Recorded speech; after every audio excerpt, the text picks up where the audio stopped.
Bir kun uyg'onasiz. Telefoningiz sizdan oldin nima xohlashingizni biladi. Mashinalar o'zi yuradi va siz qiladigan ishni endi siz emas, texnikalar tezroq, arzonroq va xatosizroq bajarayotgani bo'ladi.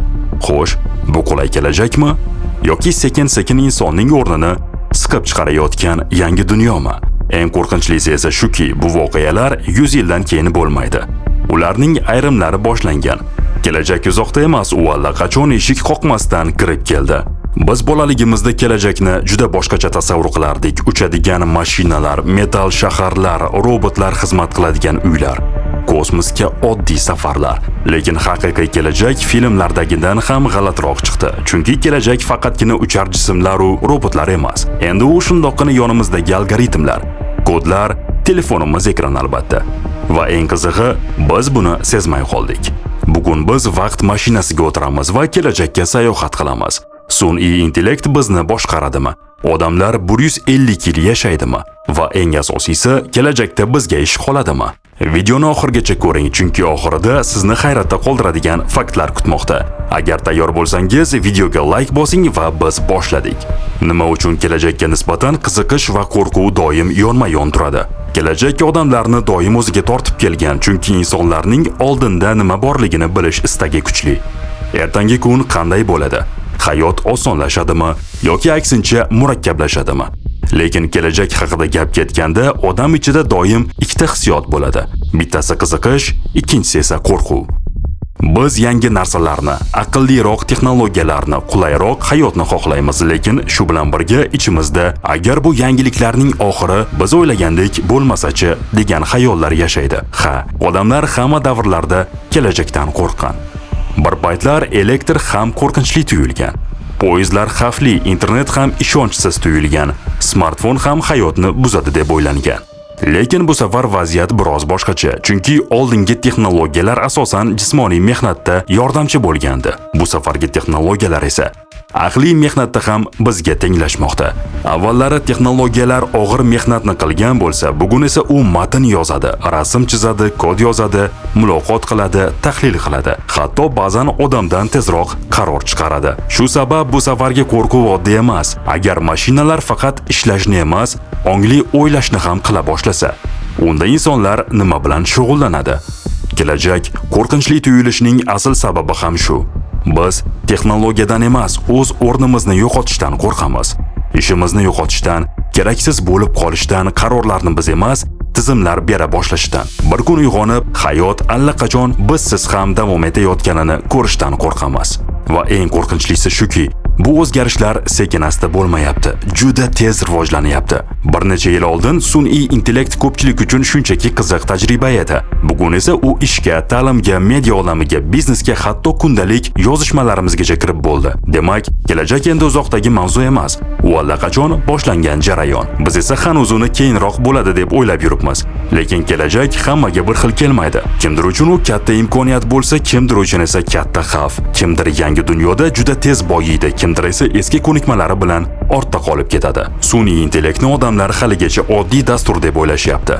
Go'yo bu shunchaki qulayroq qidiruv tizimi, tezroq ishlaydigan yordamchi. Go'yo u faqat buyruqni bajaradi xolos. Lekin muammo ham ayni shu yerda boshlanadi.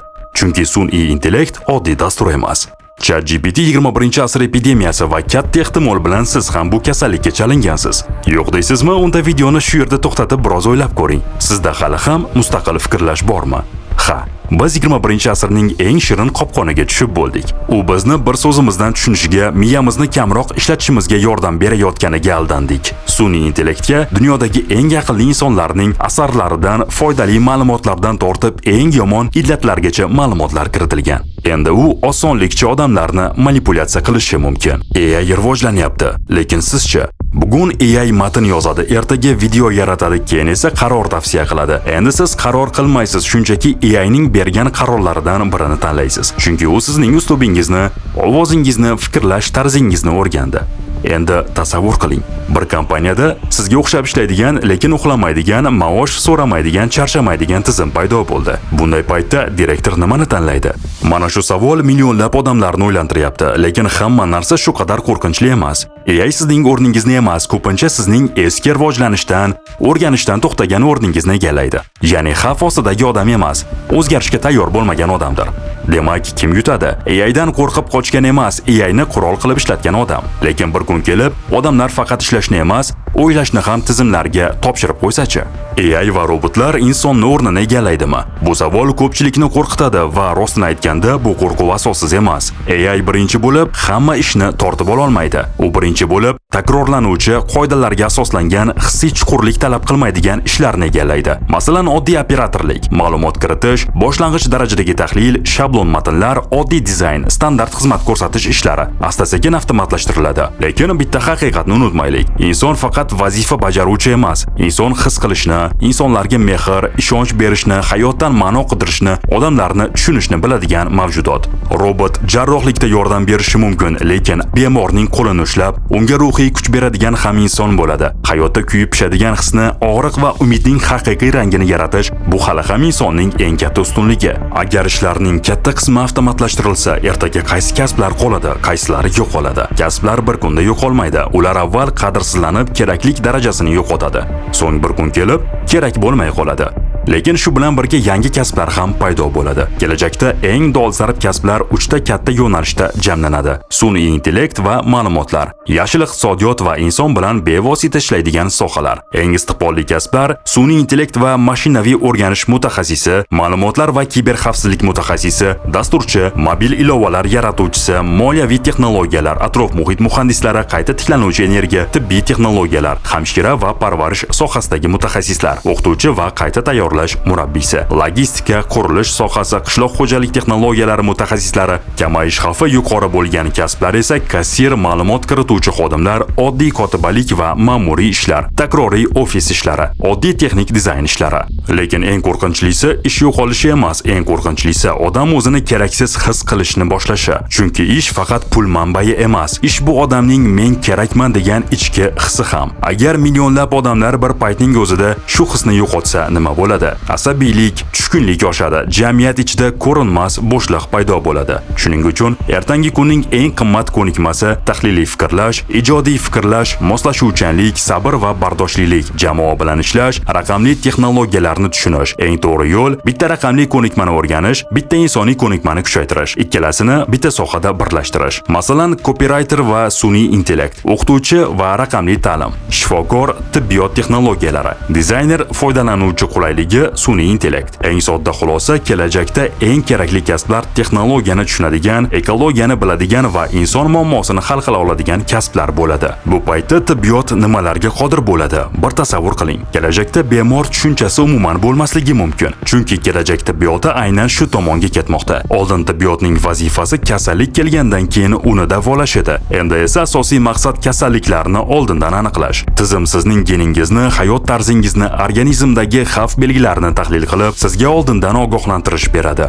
Ya'ni ertangi kasallik bugun aniqlanadi. Bu shunchaki taxmin emas. Hozirning o'zida aniq moslashtirilgan tibbiyot odamning geni, muhiti va turmush tarziga qarab davolashni kuchaytirishga qaratilgan. Kelajakda sun'iy intellekt shifokorning o'rnini to'liq egallamaydi, lekin u shifokorning eng kuchli yordamchisiga aylanishi mumkin. Oradan 20-30 yil o'tib 100 yoshga kirish bu normal holatga aylanishi mumkin. Nano robotlar qonimizda aylanib yurib, rak hujayralari va boshqa kasalliklarni aniqlab, ularni yo'q qiladi. Kutilayotgan eng hayratlanarli kashfiyot 3D bioprinterlar. Endi jigaringiz yoki yuragingiz ishdan chiqsa, donor kutish shart emas. Sizning hujayralaringizdan yangi donorni bir necha soatda tayyorlab berishadi. Undan ham qizig'i, ota-onalar tug'ilajak farzandining jinsi, soch, ko'z, teri rangini oldindan belgilashlari mumkin. Olimlarning aytishicha, bu paytda tug'ilgan bolalar bemalol 100-150 yil yashaydi. Siz shuncha yil umr ko'rishni istarmidingiz? Kommentariyada yozib qoldiring. Odamzod bu paytga kelib qarish, irsiy kasalliklar va organ yetishmovchiligiga shunchaki taqdir sifatida emas, hal qilinishi mumkin bo'lgan muammo sifatida qaraydi. 2050-yilga borib inson miyasini kompyuter bilan to'g'ridan-to'g'ri bog'lash, Neuralink odatiy holga aylanishi mumkin. Siz chet tilini o'rganish uchun yillab vaqt sarflamaysiz, shunchaki lug'atni miyangizga yuklab olasiz. Kelajak shaharlari shunchaki baland bino va neon chiroqlardan iborat bo'lmaydi. Ular aqlliroq, tejamkorroq va iqlimga moslashuvchanroq bo'ladi. Nega?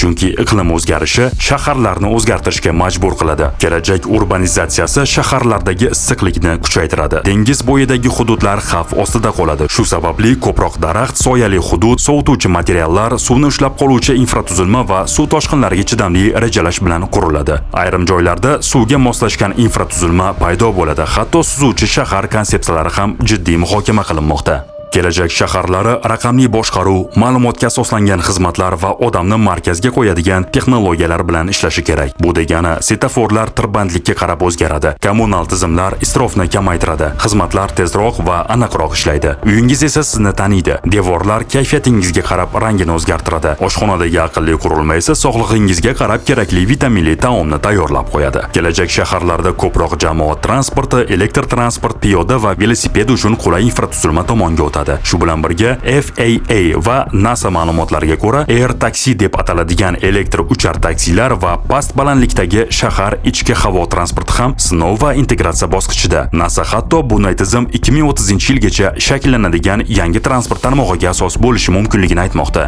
Elon Muskning Hyperloop loyihasi haqida eshitganmisiz? Bu loyiha amalga oshsa Toshkentdan Samarqandga 15 daqiqada yetib borish mumkin bo'ladi. Vakuumli quvurlardagi poyezdlar soatiga 1200 km tezlikda harakatlanadi. Bunday tezlik yaratilganda kosmosga ham sayohat qilish mumkin bo'ladimi? Inson doim ikki narsani yaxshi ko'rgan: chegara va o'sha chegarani buzish. Shuning uchun kelajak haqida gap ketganda kosmosni chetlab o'tib bo'lmaydi. Kelajakda kosmosga sayohat qilish mumkin. Bugunning o'zida qisqa suborbital parvozlar mavjud. Blue Origin 2021-yildan beri odamlarni uchiryapti. Parvoz taxminan 11 daqiqa davom etadi. Karma chizig'idan o'tadi va yo'lovchilar bir necha daqiqa vazinsizlikni his qiladi. Virgin Galactic ham kelajak yo'lovchilari uchun joy taklif qilmoqda. Kompaniya sahifasida bir o'rin narxi $600,000 deb ko'rsatilgan. Bu endi faqat fantastik yozuvchilarning mavzusi emas. Bu davlatlar, agentliklar va xususiy kompaniyalar rejasidagi yo'nalish. Balki 2050-yilga borib oyda doimiy baza bo'lar. Balki Marsda yashash missiyalari jiddiy shakl ola boshlaydi.